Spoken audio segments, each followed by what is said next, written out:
नमस्कार.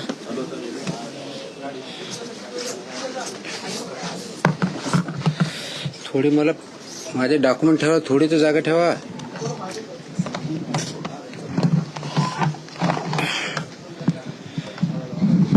एक मिनिट.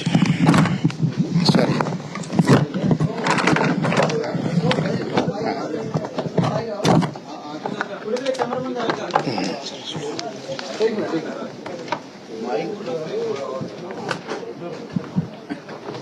ते तुम्ही अरेंज करा इथे. ठीक आहे बस सर. आता कॉम्पिटिशन नका लागू, माझा वरती का खाली बस काय बस बस.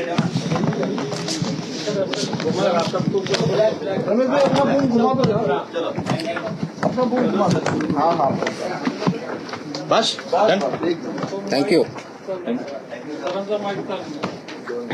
माझा नाही, मी काही नाही केलं त्याला. चालू करायचं की नाही? येतोय आवाज? बस ओके. नमस्कार. साइड में भी थोड़ा देखिएगा क्योंकि इधर से हाँ बिल्कुल बिल्कुल, कोई चिंता नहीं. हाँ बिल्कुल.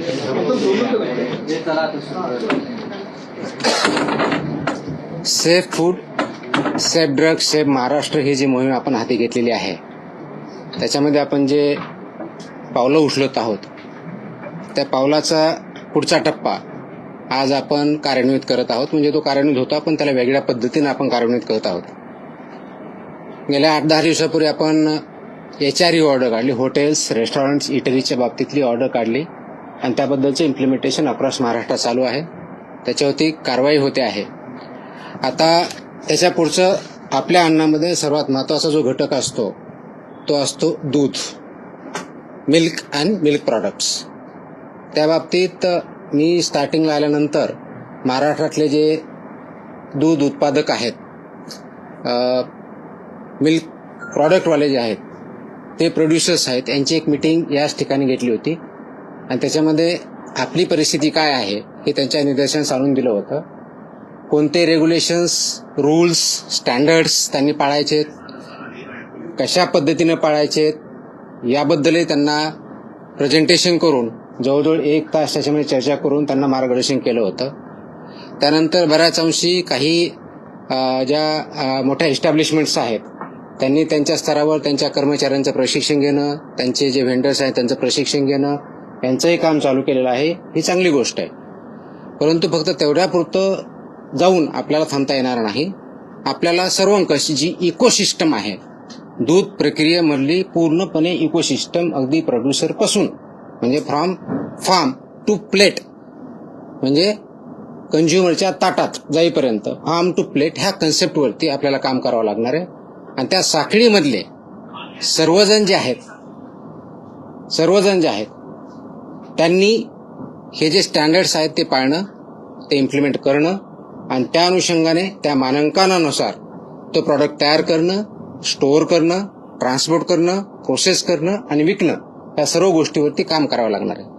त्या अनुषंगाने आज आपण दुधातील भेसळ, कृत्रिम दूध आणि गंभीर अन्न सुरक्षा उल्लंघन जे आहेत दुधाच्या बाबतीत त्याच्याबद्दलच्या कॉम्प्रहेन्सिव्ह कंप्लायन्स ऑर्डर इश्यू केलेल्या आहेत. जसं हॉटेल, रेस्टॉरंट, इटरीच्या बाबतीत केल्या होत्या, तसं मिल्क आणि मिल्क प्रॉडक्ट्स याच्या बाबतीतले जे स्टँडर्ड्स आहेत, जे रेग्युलेशन्स आहेत, ते रेग्युलेशन्स सर्व साखळीमधले दूध उत्पादकापासून कंझ्युमरपर्यंत, फार्मपासून प्लेटपर्यंत हा जो कन्सेप्ट आहे इकोसिस्टमचा, त्या सर्व स्टेक होल्डर्समध्ये या पद्धतीने कॉम्प्रहेन्सिव्ह गाईडलाईन्स ज्या आहेत त्या आपण इश्यू केलेल्या आहेत. त्या कंप्लायन्स गाईडलाईन आहेत. त्या कुणाला बंदी घालण्यासाठी नाही आहे, तर त्या कंप्लाय करण्यासाठी आहेत. त्या करण्यासाठी आपण हे आजचे आदेश जे आहेत ते आपण इम्प्लिमेंट केलेले आहेत. हे आदेश इश्यू करण्यापाठीमागं जे आपल्याला सांगितलं त्याप्रमाणे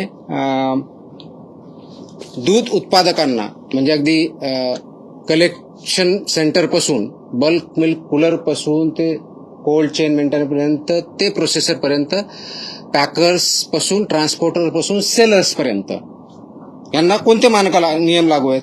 तर पहिला आता आहे ऑफकोर्स आपले जे रजिस्ट्रेशन किंवा लायसन्सिंगचे ते रूल 2011चे लागू आहेत. त्याचबरोबर अन्न उत्पादन मानके व अन्न संयोजके ज्याला म्हणतो तो पण स्टँडर्ड्स आणि रूल्स लागू आहेत.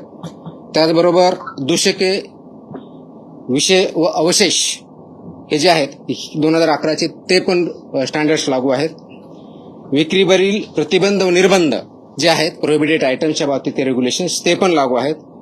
लेबलिंग आणि प्रदर्शन हे जे आहेत हे पण लागू आहेत. अन्न सुरक्षा मानके पॅकेजिंग विनियमन जे आहे 2018 ते पण लागू आहेत. त्याचबरोबर अन्नाचे सदृढीकरण ज्याला फॉर्टिफिकेशन जे म्हणतो हे पण रूल याच्यामध्ये लागू 2018चे. आणि जाहिरात आणि दावे हे पण रूल्स अँड रेग्युलेशन लागू आहेत. म्हणजे 8 प्रकारचे रेग्युलेशन्स फसाई ऍक्ट 2006च्या अंतर्गत जे आहेत आणि 2011चे रूल्स प्लस हे 8 प्रकारचे मिनिमम रेग्युलेशन्स हे प्रत्येक जणाला लागू आहेत. याचं पालन होणं अपेक्षित आहे. आता हे पालन करण्याच्या दृष्टिकोनातून हे कुणाकुणाला लागू आहे हा प्रश्न आपल्या समोर आलेला असेल. तो सर्वात पहिला जो आहे दूध संकलन केंद्र कलेक्शन सेंटर जे असतात ते किंवा बल्क मिल्क कूलर्स यांना लागू आहेत. दुसरं आहे दूध शीतकरण सेंटर्स जे केंद्र आहेत कूलिंग सेंटर ज्याला म्हणतो तिथं आहेत. दुग्ध प्रक्रिया युनिट्स व उत्पादक ज्याच्यामध्ये पाश्चरायझेशन आपण करतो, प्रमाणीकरण करतो म्हणजे स्टँडर्डायझेशन, होमोजेनायझेशन जे करतो, निर्जंतुकीकरण करतो आणि त्याचबरोबर UHT प्रकल्प ज्याला म्हणतात म्हणजे अल्ट्रा हाय ट्रीटमेंटवाले जे प्लांट असतात त्यांना सुद्धा हे मानक रेग्युलेशन्स रूल्स लागू आहेत. त्याचबरोबर पॅकर्स आणि फिलिंग स्टेशन्स म्हणजे बऱ्याच वेळेस आपण बंद बॉटल्स तयार करतो किंवा पॅकेट तयार करतो ते पॅकर्स आणि फिलर्स यांना पण हे लागू आहेत. वितरक, वाहतूकदार आणि घाऊक विक्रेते यांना पण हे नियम लागू आहेत. किरकोळ विक्रेते, दूध बूथ्स, दूध विक्रेते व सुटे दूध विक्रेते यांना पण लागू आहेत. स्वयंचलित व बल्क दूध विक्री चालक यांना पाहिलं आहेत. ऑटोमॅटिक व्हेंडिंग मशीन याच्यामध्ये असतात त्यांना. दूध व दुग्धजन्य पदार्थाचे उत्पादक म्हणजे मिल्क प्रॉडक्ट्सवाले जसे की त्याचबरोबर पॅकिंग करणारे ह्या दुधाच्या प्रॉडक्टच्या बाबतीत आणि दुधाच्या बाबतीत पॅकिंग करणारे विक्रेते व यामध्ये पनीर असेल, छना असेल, खवा असेल, तूप असेल, लोणी असेल, क्रीम, दही, चीज, आईस्क्रीम, दूध powder, condensed milk, flavoured milk व इतर सर्व दुग्धजन्य पदार्थ याचे उत्पादक यांना पण हे सर्व नियम लागू आहेत. या सर्वांनी या नियमांचं तंतोतंत पालन करायचं ज्याच्या माध्यमातून हे परिपूर्ण दूध सेफ मिल्क हे कंझ्युमरच्या प्लेटपर्यंत घरापर्यंत जाईल.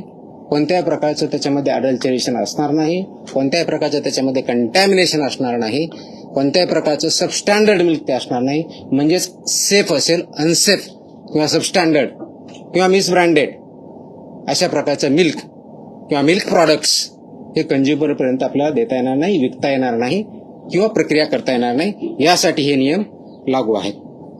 आता थोडक्यात कारण डिटेल ऑर्डर आहे, प्रेस नोट पण डिटेल देतोय मी, त्याच्यामध्ये काही गोष्टी आपल्याला शॉर्टमध्ये सांगतो कारण हे जर डिटेल सांगायला गेलं तर खूप मोठ्या प्रमाणात वेळ लागेल. ते आपण प्रेस नोटमध्ये निश्चितच वाचाल हे मला अपेक्षित आहे, त्याचप्रमाणे त्याची पब्लिसिटी कराल हे मला अपेक्षित आहे.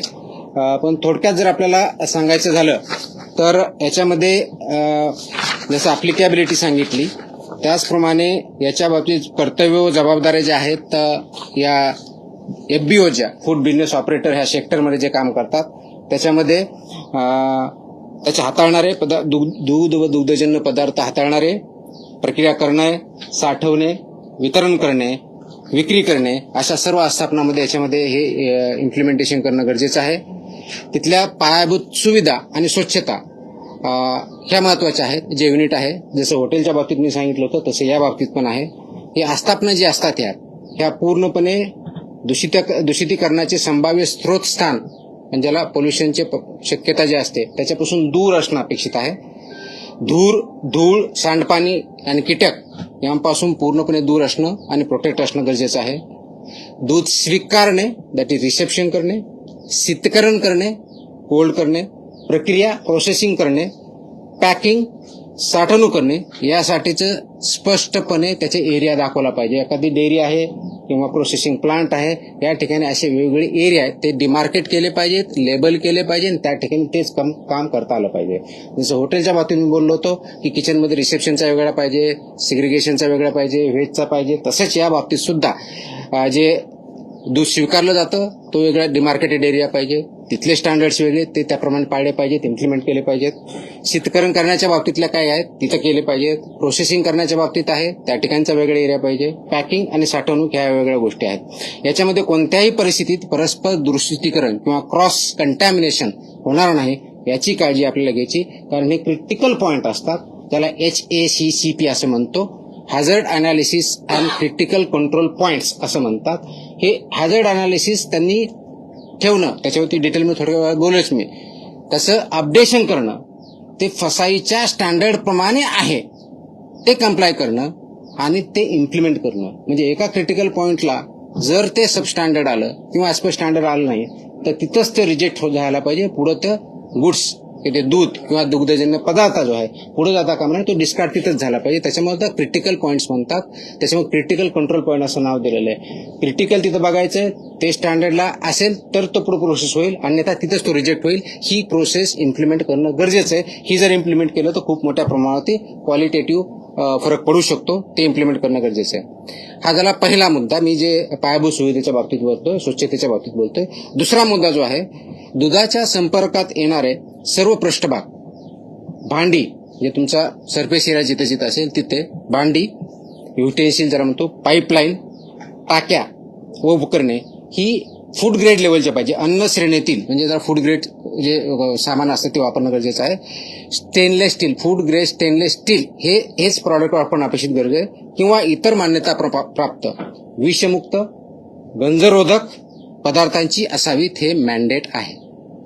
बऱ्याच वेळेस आपण बघतो की स्टेनलेस स्टील नसतं किंवा फूड ग्रेड नसतं तर ते चालणार नाही. त्याचबरोबर ती तात्काळ किंवा चांगल्या पद्धतीने इमिजिएटली स्वच्छ करता आली पाहिजे, ज्याला आपण CIP म्हणतो, क्लिनिंग प्लेस, ते पटकन करता आलं पाहिजे, त्या दृष्टीचीही पाहिजे. तिसरा महत्वाचा जो मुद्दा इन्फ्रास्ट्रक्चरच्या बाबतीतला, तो परवानाधारक जो आहे ते कीटक नियंत्रण, पेस्ट कंट्रोल जे आहे त्या बाबतीत त्यांचं संस्थेबरोबर टायअप पाहिजे, ज्या रजिस्टर्ड आहे त्यांच्याकडून ते पेस्ट कंट्रोल रेग्युलर बेसिस घेणं अपेक्षित आहे. तो वैध करार असला पाहिजे आणि त्याच्यामुळे कोणत्याही प्रकारचं उंदीर, कीटक व माशांचा प्रादुर्भाव याच्याबद्दल शून्य सहनशीलता किंवा झिरो टॉलरन्स पॉलिसी आहे, त्याप्रमाणे इम्प्लिमेंट केलं पाहिजे. गेल्या वेळेस मी हॉटेल, रेस्टॉरंट आणि इटरीच्या बाबतीत मी हे एक सांगितलं होतं की पेस्ट कंट्रोल व्यवस्थित पाहिजे. माझ्या असं काही निदर्शनास येत आहे की बऱ्याच लोकांनी त्याच्यामध्ये सुधारणा डेफिनेटली केलेली आहे, परंतु काही ठिकाणी फक्त ते सर्टिफिकेट दाखवलेलं गेलेलं आहे की आम्ही करून घेतलेलं आहे म्हणून, पण ते केलं जात नाही. यांच्यावरती आम्ही फक्त सस्पेन्शनशीच नव्हे तर रजिस्ट्रेशन कॅन्सलची कारवाई करून त्याच्यावर प्रॉसिक्युशन पण करणार आहोत. तर हे सर्वांनी लक्षात घेतलं पाहिजे की फसवण्यासाठी करू नका, हे कंप्लायन्ससाठी आहे, हे थ्रेटन करण्यासाठी नाही, कारण याचा पूर्णपणे इम्पॅक्ट हा आपल्या नागरिकावरती, प्रत्येकावरती होतो, कारण ते फूड कंझ्युम केलं जातं आणि त्याचे परिणाम होतात. दुसरा जो मुद्दा मी सांगितला तो दूध स्वीकारणे, खरेदी, साठवणूक व शीतसाखळी हा एक क्रिटिकल पॉइंट आहे. याच्यामध्ये जे दूध घेतो आपण ते सर्व दूध व कच्चा माल जो आहे हे फक्त रजिस्टर्ड व्हेंडर्सकडूनच घेणं अपेक्षित आहे, कारण आपल्याला ट्रेस करणं गरजेचं आहे, मॅन्डेट आहे. रजिस्टर्ड व्हेंडर्स त्यांच्याकडे असणं, त्यांचं रेकॉर्ड असणं, दररोज किती घेतलं त्याचं रेकॉर्ड असणं, त्याच्यामध्ये रिजेक्टेड जर काही दूध असेल तर त्याचं रेकॉर्ड व्यवस्थित ठेवणं, त्याचं रजिस्टर मेंटेन करणं, ते सबमिट करणं, हे सर्व जे कलेक्शन सेंटर्स आहेत, जे युनिट आहेत त्यांना मॅन्डेटरी आहे. हे खरेदी व संकलनाभावाच्या नोंदी कमीत कमी 6 महिने हे त्यांनी प्रिझर्व करायच्यात. 6 महिन्यामध्ये कोणत्याही अधिकाऱ्याने किंवा ऑथॉरिटीने ते रेकॉर्ड जर मागितलं तर त्यांनी सबमिट करणं मॅन्डेटरी आहे. त्याचबरोबर प्राप्त होणाऱ्या प्रत्येक खेप, ज्याला ट्रिप म्हणतो, टँकरच्या माध्यमातून असेल किंवा इतर असेल, ती स्वीकृतपूर्वी चाचणी करणं बंधनकारक आहे. ज्यावेळेस तुमच्याकडे टँकर येतो त्यावेळेस ऍक्सेप्ट करण्याच्या अगोदर त्याच्या ज्या मॅन्डेटरी टेस्ट आहेत त्या कंपल्सरी आहेत. त्या टेस्टमध्ये ते स्टँडर्ड प्रमाणे जर असेल तरच ते ऍक्सेप्ट करायचे, अन्यथा रिजेक्ट करायचे. आणि रिजेक्ट केलेला जो गुड्स आहे म्हणजे व्हेकल आहे त्याच्या बाबतीतचे इन्फॉर्मेशन बाकी सर्वांना पण द्यायची. अन्यथा काय होतं की एका ठिकाणी रिजेक्ट केला जातो, तेच टँकर दुसरीकडे जातं, तिथं ऍक्सेप्ट केला जातो, ते चालणार नाही. बैठकीमध्येही मी सांगितलं होतं, आता मी परत रिपीट करतोय की अशा प्रकारचं एका ठिकाणी जर गुड्स रिजेक्ट केलं आणि ते कारण द्यावं लागतं की तुम्ही ह्या कारणासाठी आम्ही रिजेक्ट करतोय, तर that will not be accepted anywhere. आणि असं जर झालं तर जो घेणारा आणि विकणारा दोघांना आम्ही जबाबदार पकडून त्यांच्यावरती आम्ही कारवाई करणार आहोत. ते करताना कोणत्या प्रकार ज्यावेळी रिसेप्शन करतो तर आपण काय बघितलं पाहिजे, कोणत्या प्रकारच्या टेस्ट आपण जे म्हणतो साध्या शरीर टेस्ट असतात पण इम्पॉर्टंट आहेत, क्रिटिकल आहेत.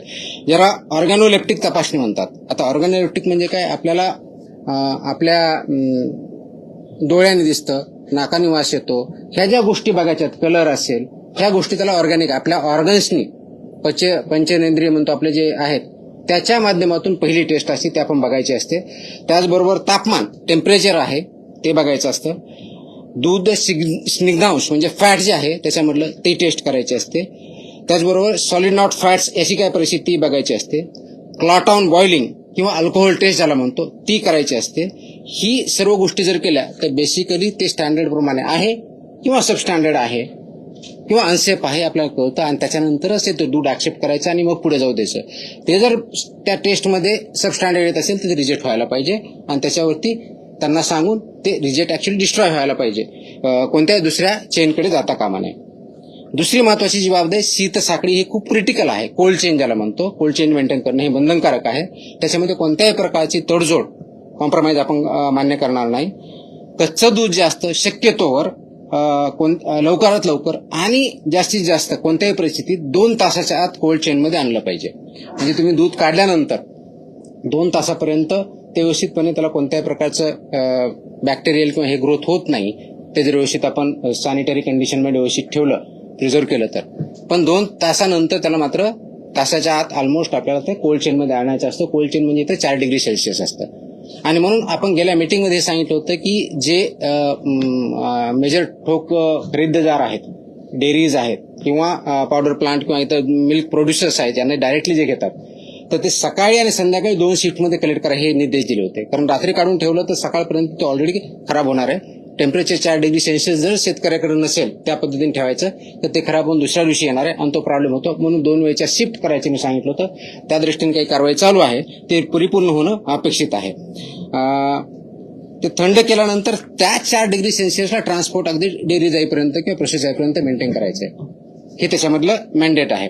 आणि जर फ्रोझन फूड असेल तर त्याला -18 डिग्री सेल्सिअसमध्ये प्रिझर्व करणं अपेक्षित आहे.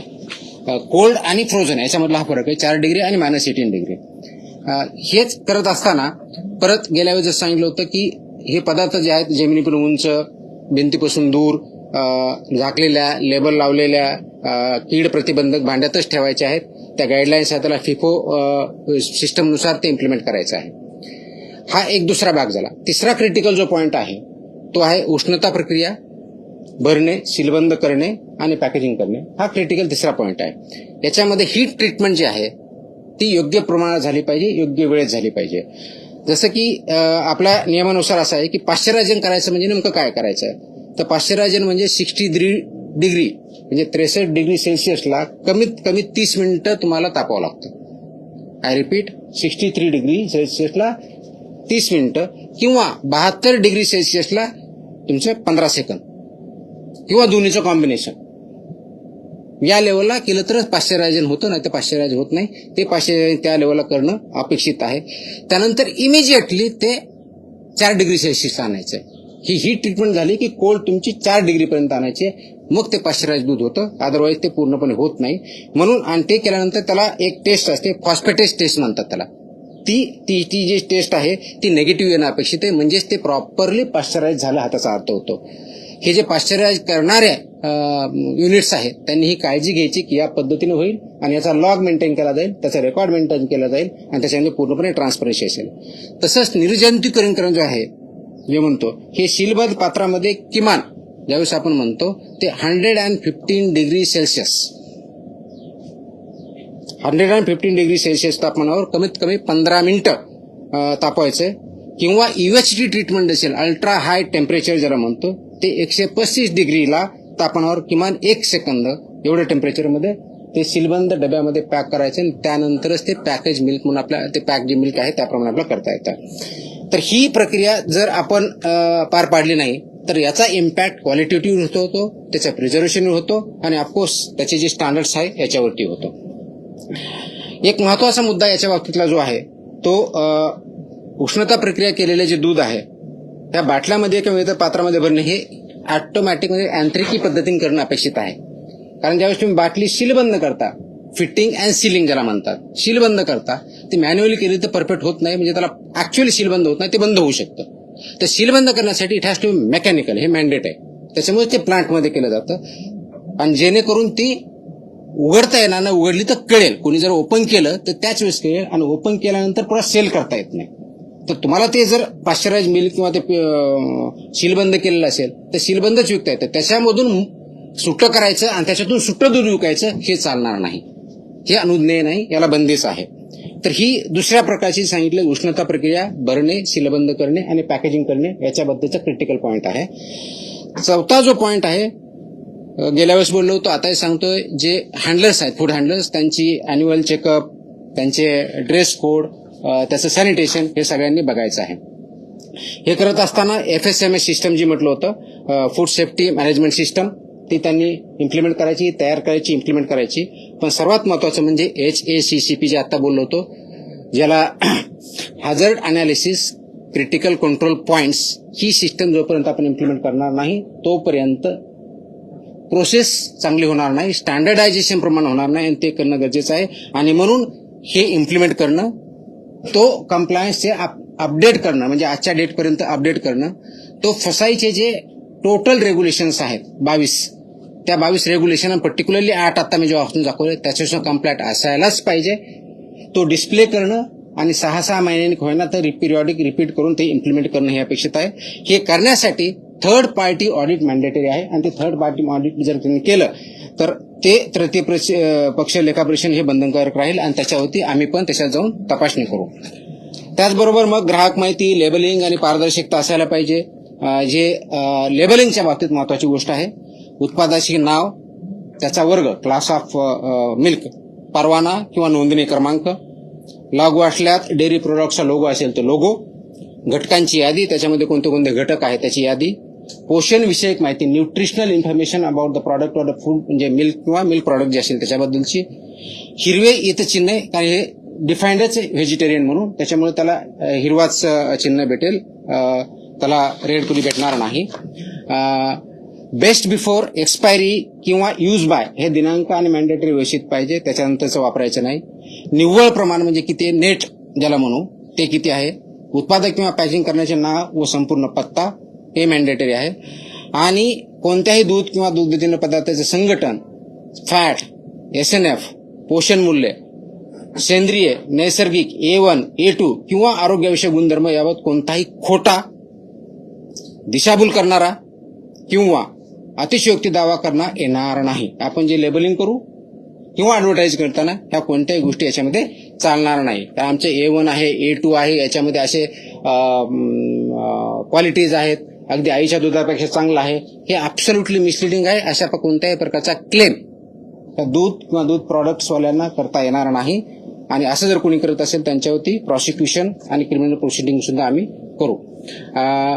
हे करत असताना 6 महिन्याखाली बालकांनी वापरू नये हे काही ठिकाणी जे बंधनकारक आहे ते क्लिअरली लिहिलं पाहिजे. Not to be use for infants below 6 months. ते कोणतं आहे, कंडेन्स्ड स्किम मिल्क जे आहे त्या पद्धतीने बघितलं म्हणजे हे बाबतीत आहे. दूध पावडर, स्कीम मिल्क पावडर, गोड किंवा फ्लेवर्ड कंडेन्स्ड मिल्क तसेच द्रवरूप दूध पदार्थ करण्यासाठी पुनर्गठित करता येणाऱ्या तत्सम उत्पादनावर हे वाक्य महत्वाचे आहे. Not to be use for infants below 6 months हे मॅन्डेटरी आहे.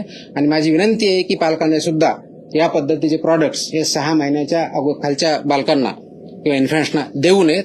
ते त्यांच्यासाठी अनुज्ञेय नाही किंवा ते योग्य नाही आहे आणि म्हणून ते प्रॉडक्टवरती त्याचं लेबलिंग असणं अपेक्षित आहे. बाकीचे जे कंडेन्स मिल्क आहे, मशीन स्कीम मिल्क आहे किंवा पार्टली स्कीम्ड आहे, हे सर्व गोष्टी त्याच्यामध्ये क्लिअर त्या लेबलिंगवरती असल्या पाहिजेत. एक महत्वाचा, बऱ्याच वेळेस मला वेगवेगळे नागरिक किंवा आपल्यामधून काही प्रश्न विचारले जातात. आईस्क्रीम आहे, कुल्फी आहे, चॉकलेट आहेत किंवा सॉफ्टी आईस्क्रीम आहे, यांच्या बाबतीत सुद्धा लेबलवर स्पष्ट गोष्टी लिहिल्या पाहिजेत. कोणत्याही पदार्थामध्ये स्टार्च असल्यास यापैकी पॅकेजिंग व लेबलिंग नियमाच्या नुसार तो त्याच्यावर घोषित करावा लागणार. कोणी जर याच्यामध्ये स्टार्च यूज केला असेल किंवा कोणताही नॉन मिल्क प्रॉडक्ट त्याचा जर यूज केला असेल तर तो तुमच्या लेबलवरती डिस्प्ले करणं, लिहिणं हे बंधनकारक आहे. प्रत्येक पॅकेजवर बॅच क्रमांक असेल, कोड किंवा लॉट क्रमांक बंधनकारक आहे. अलर्जन त्याच्यामध्ये दाखवलेलं असेल. त्याचबरोबर त्याच्यामध्ये काय आहे याच्यामध्ये कंटेन्स मिल्क, ट्री नट्स, इतर ज्या गोष्टी आहेत त्या नमूद करायच्या जर त्यांनी टाकलेल्या असतील तर. नाशवंत उत्पादनासाठी कीप इन रेफ्रिजरेटेड जो लिहायचं आहे तेही त्यांनी बंधनकारक केलं पाहिजे. दूध पावडरसाठी store in cool, dry place in an air tight container, ही त्याच्यावरती मॅन्डेटरी कंडिशन आहे ती लिहिली पाहिजे. आणि हे सामान ठेवताना म्हणजे फूड प्रॉडक्ट ठेवणार त्याची काळजी जे युजर्स आहेत त्यांनी पण घेतली पाहिजे. आता दूध आणि दुधाचे जे मानकं आहेत ते मी वाचून दाखवत नाही, आपल्याला माहिती आहे. तर फॅटचा, गाईच्या दुधाचा काय, म्हशीच्या दुधाचा काय, शेळीच्या दुधाचा काय, ते पूर्ण वेबसाईटवर आहे, माझ्या प्रेस नोटमध्ये आहे, ते डिटेल मी जात नाही. 2 महत्वाच्या गोष्टी मला अजून सांगायच्या. त्याच्यामध्ये एक रिकॉन्स्टिट्युटेड मिल्क आणि दुसरं तुमचं आहे रिकंबाईंड मिल्क. हे रिकॉन्स्टिट्युटेड मिल्क म्हणजे काय, तर हे ड्राईड मिल्क आहे किंवा कॉन्सन्ट्रेटेड दूध आहे. याच्यामध्ये पिण्यायोग्य पाणी मिसळून संबंधित प्रकारच्या दुधासाठी विहित करण्यात आलेले पाणी घनपदार्थ प्रमाण पुन्हा स्थापित करून दुधाच्या विहित संरचना प्राप्त होतील असं तयार केलेलं मिल्क. आणि रिकंबाईंड मिल्क म्हणजे पुनर्संयोजित मिल्क म्हणतात त्याला. प्रिझर्व्ड स्वरूपातील दुग्धस्नाक म्हणजे मिल्क फॅट जो प्रिझर्व केलेला आहे तो व मिल्क सॉलिड नॉट फॅट्स याच्यामध्ये पाणी करून तयार केलेला आहे. हा त्याच्यामधला डिफरन्स आहे. हे वापरताना त्याच्यामध्ये दुधाच्या बाबतीतला स्निग्धांश विरहित घनपदार्थ स्त्रोत ह्या केवळ वाळविले, ड्राईड किंवा सदन म्हणूनच दुधाचा वापर करावा आणि त्याचप्रमाणे असणं अपेक्षित आहे. याच्यामध्ये एक फूड ॲडिटिव्ह जे अलाउड आहेत तेच ऍड करायचे, त्याच्या व्यतिरिक्त कोणतेही करायचं नाही. ज्या ठिकाणी फॉर्टिफिकेशन ऑफ मिल्क झालेलं आहे म्हणजे या ठिकाणी व्हिटॅमिन्स पर्टिक्युलरली ए आणि व्हिटॅमिन डी टाकले, त्या याच्यावरती एफ हा मोठा बोल्ड लेटरमध्ये लिहायचं आहे. त्याकडून लोकांना कळेल की याच्यामध्ये फॉर्टिफिकेशन्स कोणत्या पद्धतीच्या आहेत. हे करत असताना पाश्चराईजच्या बाबतीत एक 2-3 महत्वाच्या गोष्टी ज्या मी सांगायच्या म्हटलं होतं, तर त्या सीलबंदला कोणत्याही प्रकारचं छेडछाड जर असेल तर कुणीही विकत घेऊ नये आणि विकणाऱ्याने ते विकू नये. ड्युली लेबर्ड पॅकमध्ये विक्रीस देता येतं, त्याच्या व्यतिरिक्त देता येत नाही. फिलिंग आणि सिलिंग हे अंतिम उष्णता ज्यावेळेस असते त्या मोमेंटला करायचं असतं, त्याच्या अगोदर किंवा त्याच्या नंतर नाही, हे त्यांना पाळायचे. पाश्चराईज प्रमाणित किंवा इतर कोणताही उष्णता प्रक्रिया केलेलं जे दूध आहे ते उघड्या कॅनमधून, ड्रममधून किंवा सीलबंद नसलेल्या पात्रामधून सुट्या स्वरूपात विक्री करणं अनुज्ञेय नाही.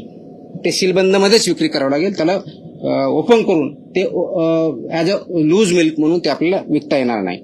आणि म्हणून फिलिंग अँड बॉटलिंग व सीलिंग याची प्रक्रिया जे प्लांट आहेत त्यांनी व्यवस्थितपणे पाळणे, ते इम्प्लिमेंट करणे, इन्क्लुडिंग सेलर पॉईंट पर्यंत ते बघणं गरजेचं आहे. आणि जर रॉ मिल्क असेल तर ते रॉ मिल्कवरती हे लिहिलं पाहिजे की याच्यामध्ये हे दूध कच्चं असून सेवन करण्यापासून उकळणं आवश्यक आहे, हे त्याच्यावरती लिहिणं गरजेचं आहे. आता याच्यामध्ये दूध संकलन केंद्राने काय करायचं हे मी दिलेलं आहे, त्याचे डिटेल गाईडलाईन आहेत. त्याचबरोबर दूध शीतकरण केंद्राने काय करायचं याच्या जवळजवळ 9 प्रकारच्या गोष्टी त्यांनी करायच्या. त्याच्यामध्ये क्लिनिंग इन प्लेस पाहिजे, तापमान मेंटेन केलेलं पाहिजे, इन्स्ट्रुमेंट पाहिजे, त्याचे कॅलिब्रेशन पाहिजेत, सांडपाण्याची व्यवस्था पाहिजे. या सगळ्या गाईडलाईन या माझ्या ऑर्डर्समध्ये आहेत, त्याच्यामुळे डिटेलमध्ये जात नाही. परंतु याच्यामध्ये ह्या ज्या गाईडलाईन्स मी सांगितल्या त्या ॲप्लिकेबिलिटी कोणाला सांगितली, टू एंड आपल्याला सिस्टम ज्याला इकोसिस्टम म्हणतो ते आपण डेव्हलप करतोय. याच्यामध्ये जर व्हायोलेशन केले तर पनिशमेंट ज्या अनसेफ फूडच्या बाबतीत आहे किंवा अडल्चरेटच्या बाबतीत किंवा कृत्रिम दुधाच्या बाबतीत जे आहे, ज्याला सिंथेटिक मिल्क म्हणतो आपण, जे केमिकल पासून बनवलेलं असतं, त्याच्या बाबतीत आणि अशा केसमध्ये डेथ झाला तर कमीत कमी 7 वर्ष, जास्तीत जास्त आजन्म कारावास इतका आहे, 10 लाख रुपये दंड आहे. या अवशा अवनदामुळे जर गंभीर दुखापत झाली, जर ग्रीवस इंजरी म्हणून 6 वर्षापर्यंत कारावास आणि 5 लाख रुपये दंड आहे. गंभीर स्वरूपाची नसलेली दुखापत झाली तर 3 लाखापर्यंत दंड आहे, 1 वर्षाचा कारावास आहे. कोणतीही दुखापत झाली नसल्यास 3 महिन्यापर्यंत कारावास आणि 3 लाखापर्यंत दंड आहे. आणि सबसिक्वेंटचा जर असेल तर ऑफकोर्स फर्स्ट कंडिशन 1 लाख रुपये दंड अतिरिक्त लावला जाऊ शकतो. अन्न सुरक्षा ऑफिसर जे आहेत आपले FSO यांनी जप्त केलेला किंवा ताब्यात केलेले दूध किंवा इतर कोणत्याही वस्तू हस्तक्षेप करता येणार नाही. ती हटवणे किंवा त्याच्याशी छेडछाड करणे हा 6 महिन्यापर्यंत कारावास आहे. त्याच्यामुळे ऑफिसरच्या याच्यामध्ये आपण जे म्हणतो की माझ्या सेंटरमध्ये माझ्या युनिटमध्ये मी एंट्री करू देणार नाही, हे आपल्याला चालणार नाही. ऑफेन्सेस बाय कंपनी जे करतात तो गुन्हा झाल्यास प्रत्येक कंपनीवर त्याच्यावर व्यवसायाचं जे आहे पूर्णपणे कारवाई करण्यात येईल. दंडाच्या बाबतीत जर बघितलं तर रजिस्ट्रेशन नसेल किंवा लायसन्स नसेल तर 10 लाख रुपये दंड आहे. त्याच्याशिवाय तुम्हाला काम करता येणार नाही. Up to 10 lakh is a fine. दिशाभूल करणारी ऍडव्हर्टाईज असेल, खोटी असेल तर 10 लाखापर्यंतचा दंड आहे. आतापर्यंत अनफॉर्च्युनेटली आम्ही दंड खूप कमी करायचो. इथून पुढे आम्ही मॅक्सिमम दंड म्हणजे कोणी दिशाभूल केली तर आम्ही 10 लाख रुपये दंड लावणार, या पद्धतीने काम करणार आहे. फॉल्स क्लेम इन्फॉर्मेशन दिली तर त्याच्यामध्येही 10 लाखापर्यंतचा दंड आहे. दुधामध्ये भेसळ करण्यासाठी वापरल्या जाणाऱ्या कोणत्याही पदार्थावरती भेसळकारक पदार्थाचा ताबा ठेवणे, तो पदार्थ आरोग्यास अपायकारक असल्यास 10 लाखापर्यंतचा दंड, इतर बाबतीत 2 लाखापर्यंतचा दंड ही तरतूद आहे. मागणी केलेल्या स्वरूपाचे, गुणधर्माचे किंवा गुणवत्ता नसलेले दूध किंवा दुधाचे पदार्थ विकणे याच्यामध्ये 5 लाखाचा दंड आहे. त्याच्यामुळे ह्या दंडाच्याही तरतुदी आपल्या हे डिटेलमध्ये दिलेल्या आहेत. ह्या सर्वांना लागू आहेत. त्याप्रमाणे त्याचं इम्प्लिमेंटेशन आपण करूयात आणि ते इम्प्लिमेंटेशन जर केलं तरच आपण एंड टू एंड ही साखळी जी आहे ती आपण चांगल्या पद्धतीनं इम्प्लिमेंट करू शकतो. आता थोडक्यात जर याच्यामध्ये सांगायचं तर आमचं मिशन काय आहे, आपलं मिशन काय महाराष्ट्राचं, तर महाराष्ट्राचं मिशन आहे की महाराष्ट्राला प्रत्येक नागरिकाला हे आपल्याला सुरक्षित अन्न द्यायचंय, शुद्ध सकस दूध द्यायचंय आणि त्याच्या माध्यमातून आपल्याला भेसळमुक्त महाराष्ट्र दुधाच्या बाबतीत करायचं आहे. हे करत असताना फूड सेफ्टी मॅनेजमेंट सिस्टम आपल्याला डेव्हलप करायची, पूर्ण इकोसिस्टम आपण डेव्हलप करत आहोत आणि याच्यामधलं गायडिंग प्रिन्सिपल हे पब्लिक हेल्थ हे आहे आणि त्याचबरोबर जेन्युइन बिझनेसेस जे आहेत त्यांना प्रमोट करणं, त्यांना सपोर्ट करणं आहे आणि नॉन जेन्युइन बिझनेसेस जे आहेत त्यांना पनिशमेंट करणं, त्यांना सिस्टमच्या बाहेर काढणं हे आहे.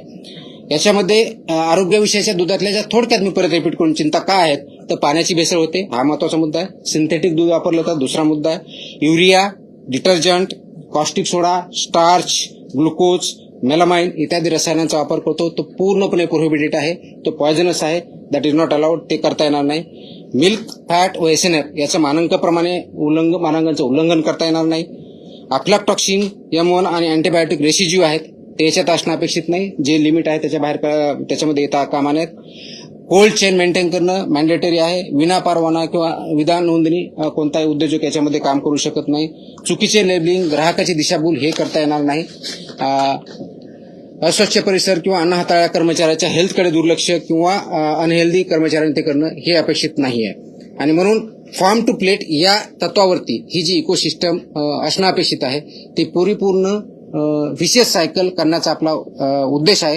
त्या दृष्टिकोनातून जवळजवळ 25 रिफॉर्म्स या ऑर्डरच्या माध्यमातून आपण इम्प्लिमेंट केले. थोडक्यात त्याची लिस्ट इथं मी दिलेली, मी परत ती वाचत नाही, आपण त्याच्यामध्ये वाचू शकता. त्याच्यामध्ये आणखी आपण अवेअरनेस क्रिएट करू शकता आपल्या माध्यमातून.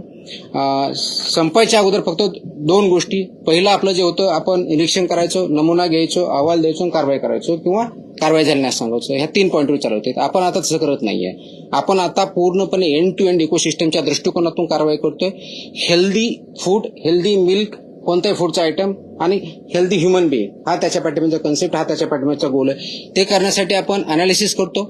त्याचबरोबर गुप्त माहिती पण भेटते, इन्फॉर्मेशनही भेटते. त्याचं निरीक्षण किंवा अनालिसिस आपण परत करतो.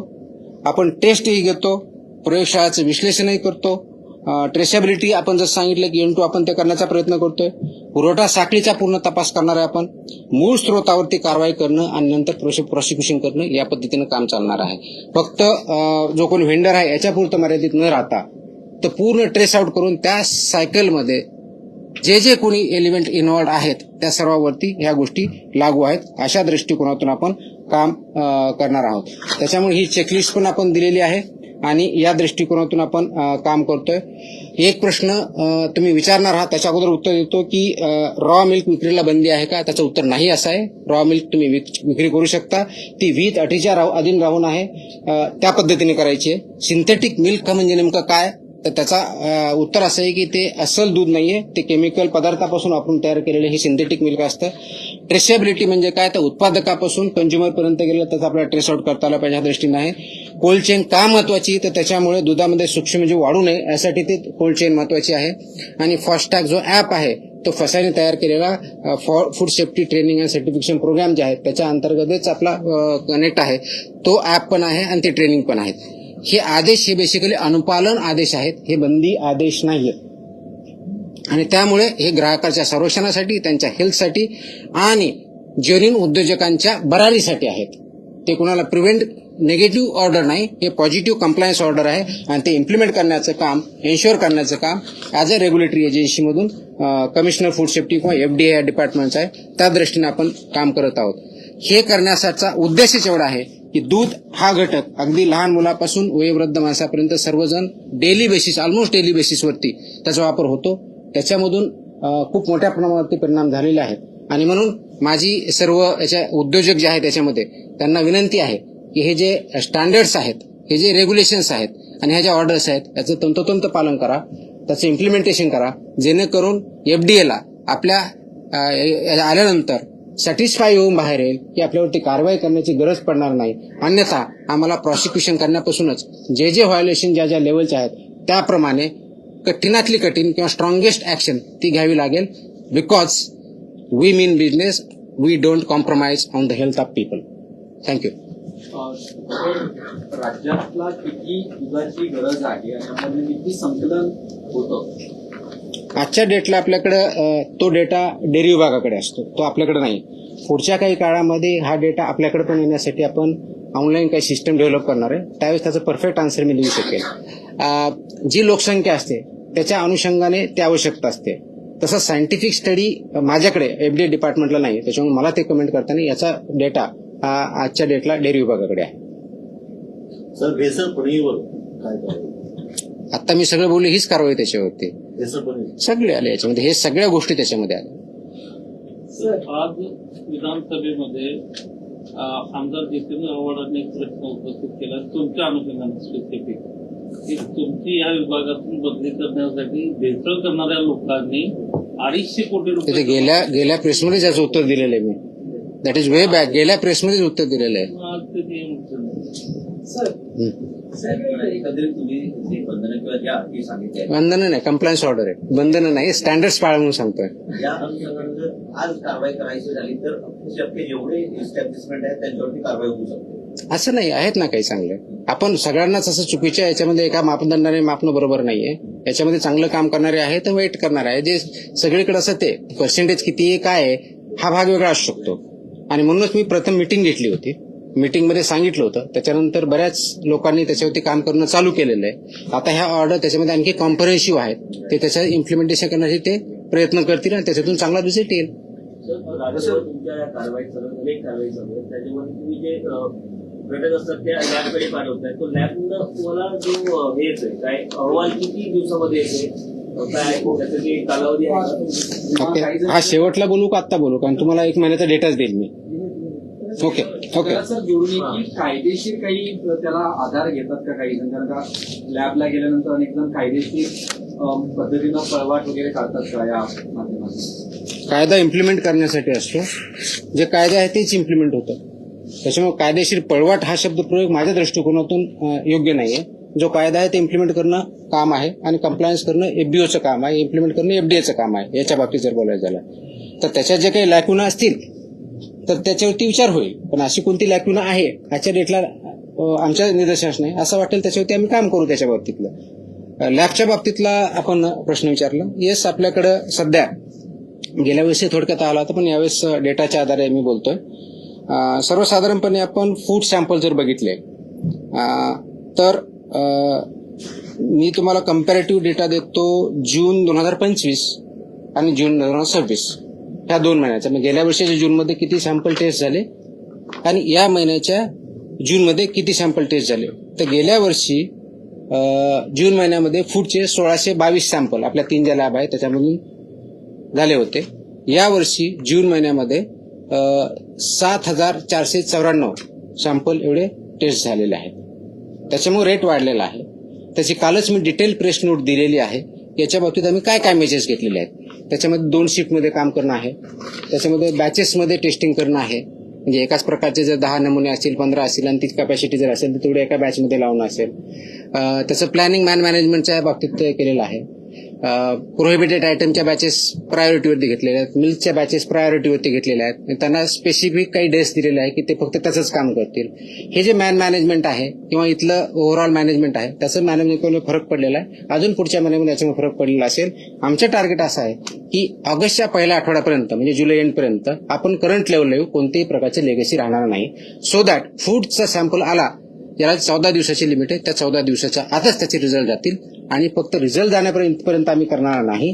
ते रिझल्ट आल्यानंतर त्याच्यावर जी पुढची कार्यवाही होणं अपेक्षित आहे माझ्या अधिकाऱ्याकडनं आणि FBOs कडनं ती लॉजिकल कन्क्लुजनला नेऊ, याच्यावरती आम्ही काम करतोय. अनेक वेळेला असं सोशल मीडियावरती व्हिडिओ बघतो की कोणत्याही पद्धतीची रसायनं टाकून ते दूध बनवण्याचा प्रकार केला जातो.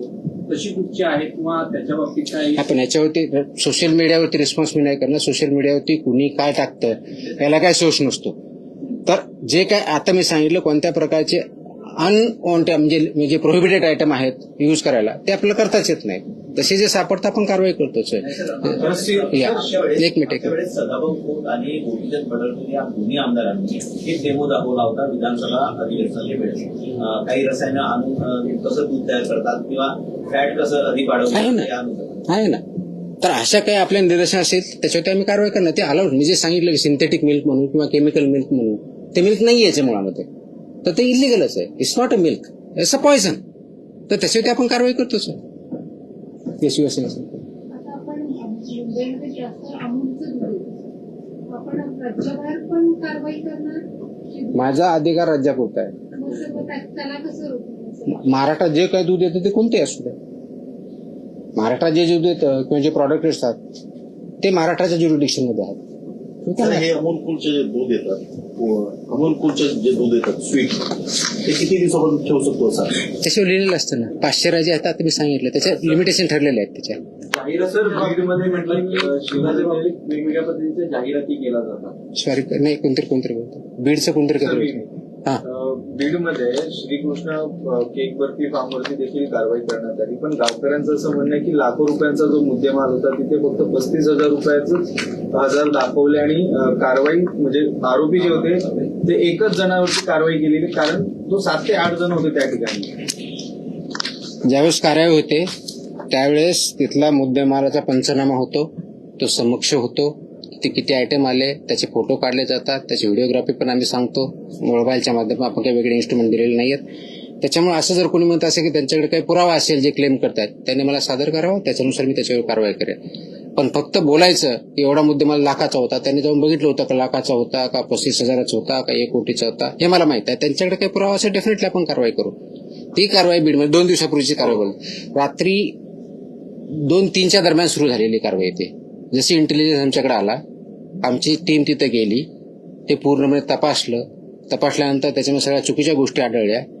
जवळजवळ दुसऱ्या दिवशीपर्यंत कारवाई चालू होती, ती केली. आणि तो उद्योजक किंवा जो आहे तो अगदी 2-3 महिन्यापूर्वीच त्यांनी लायसन्स घेऊन काम चालू केलेलं होतं. तो वी हॅव ट्रेस्टेड. आणि त्याचे जे काही लॉजिकल कन्क्लुजन प्रॉसिक्युशन करून सगळे आपण परिणाम त्यांच्यावरती कारवाई करूयात. सर अजून एक होता, मुंबईत अनेक ठिकाणी जे पान जे आहे ते विकलं जातं. काही जे पान सेवन केल्यानंतर चक्कर येणं, बीपी लो होणं किंवा अशा प्रकारचे त्याचे प्रकार जे आहे ते समोर येताना पाहायला मिळतात. यावरती देखील काही कारवाई करणार आहे? अरे FDAचे प्रश्न विचारे बाबा. नाही आता तू पान खाणार खायच्या बाबतीचा माझा इश्यू नाही. नाही, गुटखा होते बॅनच आहे. असे गुटखा कोणी वापरत असेल ते सांगा, आम्ही कारवाई करतोच ना. पुण्याच्या माध्यमातून पण हल्ली गुटखे अरे असं कुठे येत असेल कोणी पाठवणार असेल तर आम्हाला सांगा, आम्ही पण मागू आणि आम्ही कारवाई करू. काही अडचण नाही. आपलं वी डू दॅट ऑल्सो. म्हणजे कुणी असा ऍड्रेसवर येत असेल तर आम्ही कुणाला तरी पाठवायला लावू, ऍड्रेसशी मागायला तर आम्ही तसंही करतो. आम्ही करतो ना तसे, काहीच अडचण नाही. असं असेल माहिती असेल तर डेफिनेटली कारवाई करू आपण, काहीच अडचण नाही.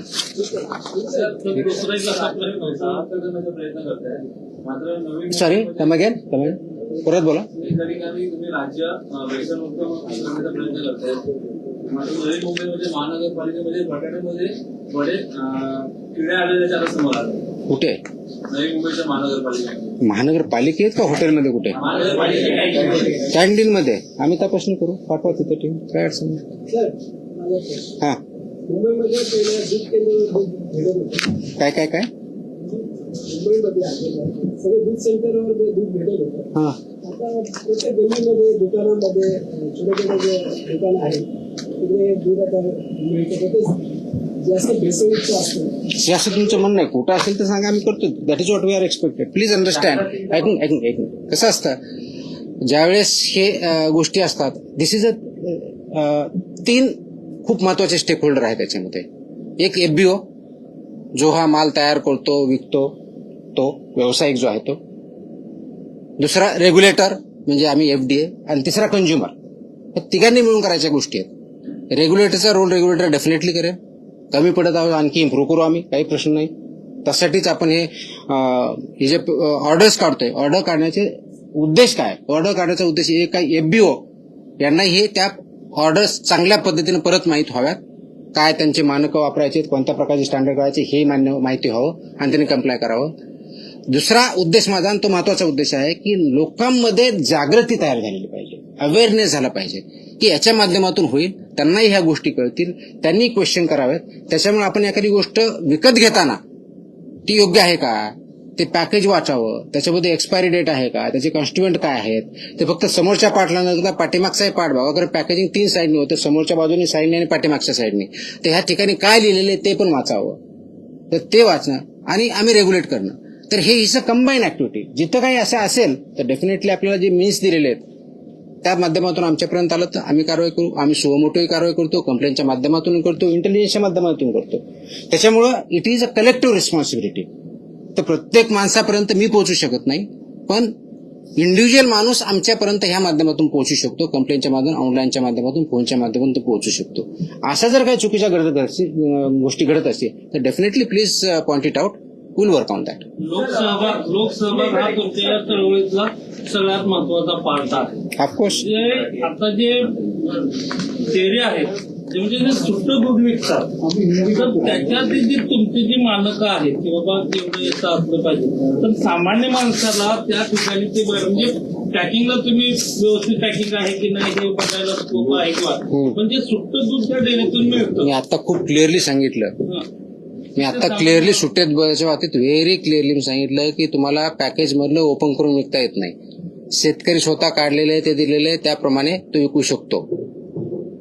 पण बऱ्याच शहरामध्ये हे जे पॅकेज मधलं दूध आहे ते काढून त्याच्यामध्ये वेगळ्या पद्धतीने काही केमिकल असतात ते विकले जातात. शक्यतो ते अवॉइड करावं अनलेस आपल्याला माहिती आहे की हा शेतकरी आहे तो खरोखर देतो. आता आम्ही ह्या कारवाई सुरू केल्यानंतर माझ्याकडे असेही फीडबॅक आहेत की बऱ्याच ठिकाणी रोडवर दूध विक्रेते बसायचे, ते आता बसणं बंद झालंय. याचा अर्थ काय होतो? याचा अर्थ देर आर सम प्रॉब्लेम. तर शहरामध्येही आपल्या बऱ्याच वेळेस आपण करतो की बाबा मला पॅकेजमध्ये प्रॉब्लेम वाटतोय, ते काही चांगलं नाहीये म्हणून मी सुट्टं दूध घेईल. पण सुट्टं दूध जर घ्यायचं असेल तर एन्श्युअर करा की खरोखर तो फार्मर आहे किंवा फार्मर म्हणून आणलेला आपल्याकडे जेन्युइन आहे आणि मध्ये तो भेसळ करणार एवढं एन्श्युअर करा. ते तुमचा विश्वासाचा इश्यू आहे. तर त्या दृष्टिकोनातून आपण सुट्टं दूध घेतानाही ते काळजी घेतली पाहिजे. एक दुसरा प्रश्न असा आहे हिंदी में की हिंदीमध्ये नाही, इंग्लिश किंवा मराठी. हाँ आप मराठी में जवाब दीजिए. एनर्जी ड्रिंक जो है स्टिक उसको लेकर विधानसभा में सवाल उठाया गया, उसे बंद किया, प्रतिबंध लगाया जाएगा और 500 मीटर के दायरे में स्कूल या कॉलेजेस में अगर बेचा जा रहा है तो उस पर कार्रवाई होगी. तो आपका FDA डिपार्टमेंट उस पर कार्रवाई करेगा. आपके पास क्या उसको लेकर आपने योजना बनाई? नो मुझे पता है, आंसर दिया गया है अधिवेशन में.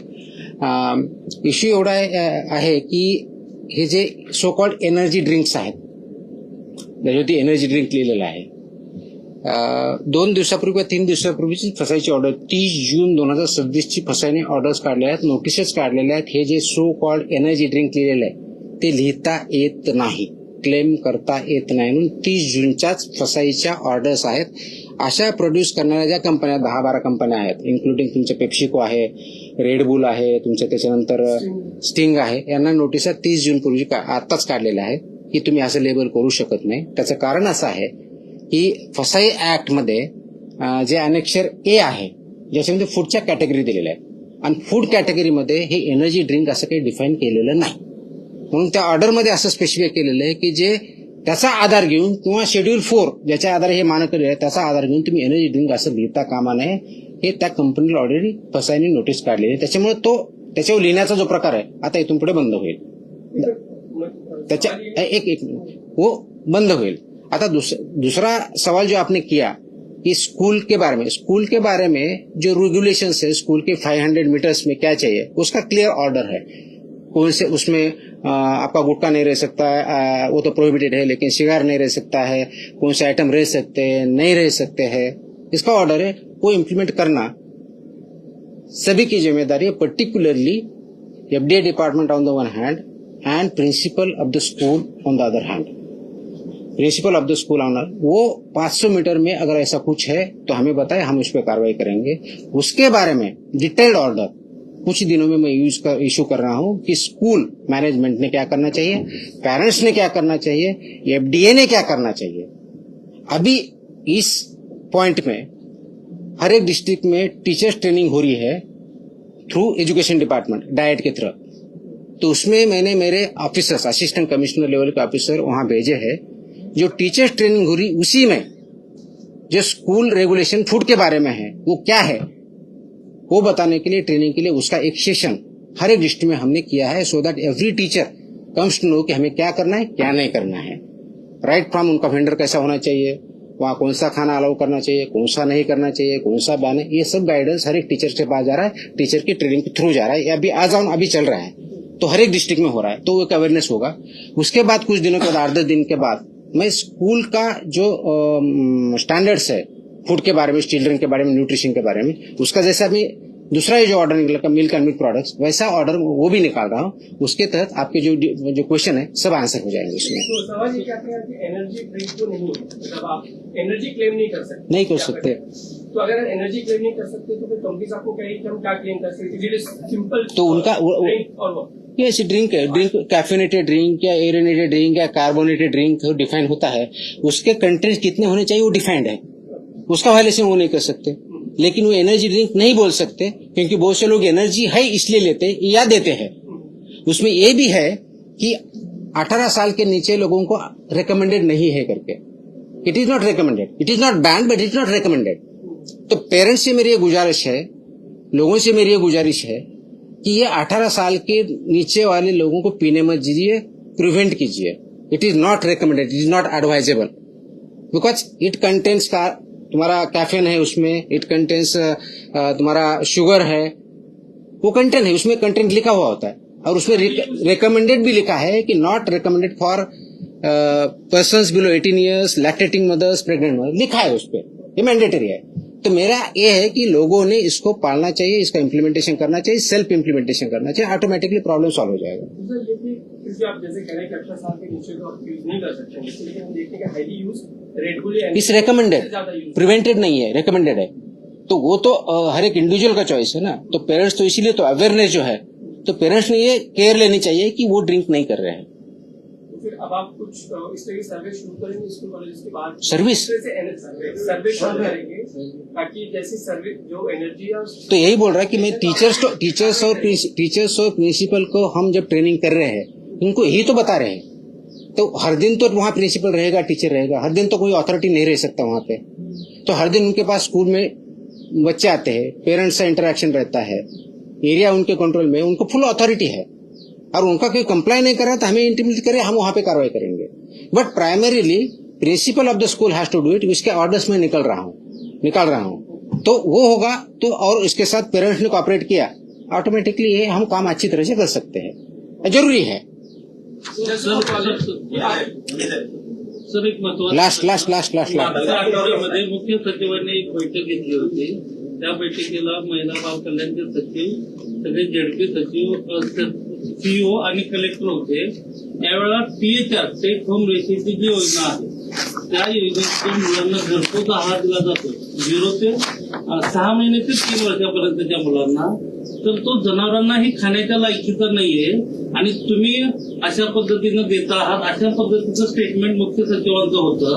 आणि त्यामुळे तुमच्या विभागाचा निधी हा पशुसंवर्धनाला दिला पाहिजे आणि तुम्ही खूप केअरलेस वागता असं स्टेटमेंट होतं. तर तुम्ही त्या THR संदर्भात काय ऍक्शन करणार? हे स्टेटमेंट मला माहित नाही, मी त्याच्यावर कमेंट करण्याचं काहीही कारण नाहीये.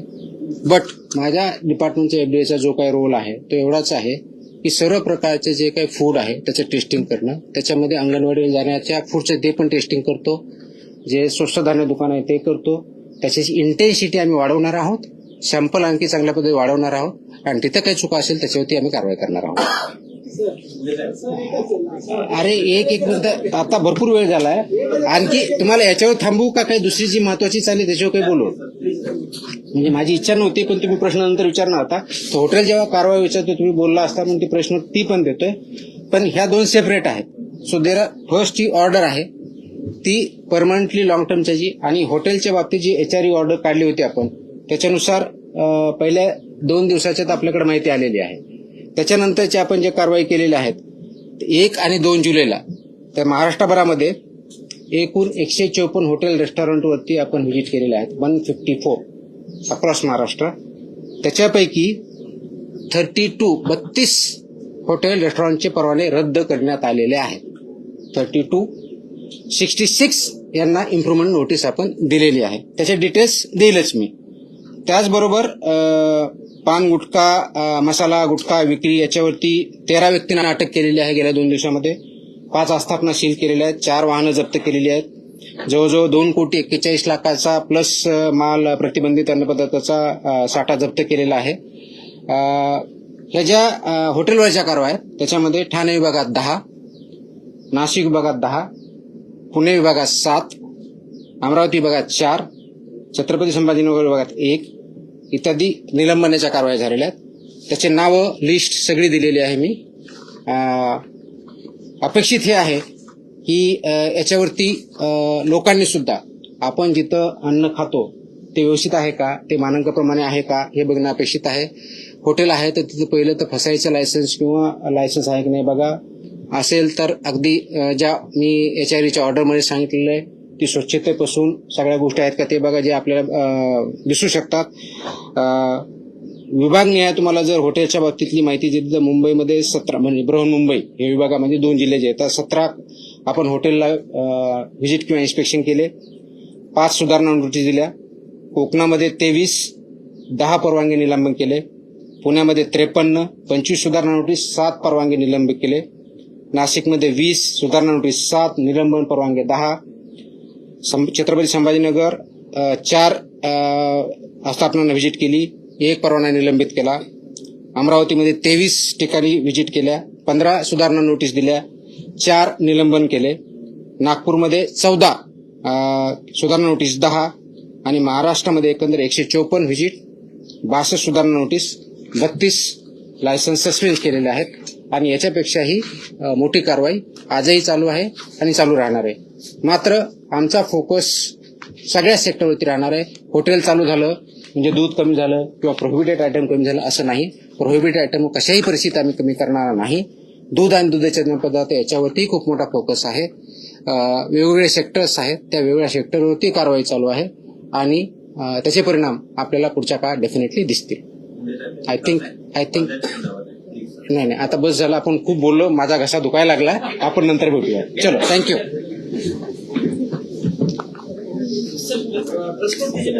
सॉरी, अरे